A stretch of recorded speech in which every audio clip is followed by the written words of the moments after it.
যে Dilip sound fitting করা হচ্ছে এখানে।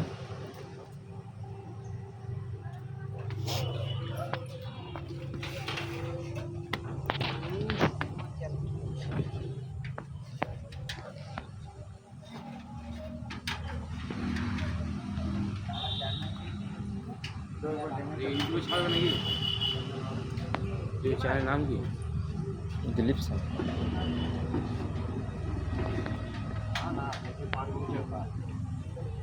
নামা দিয়ে ওখানে দাঁড়া, ঠিক আছে? ফোনটা খুলে উঠছি।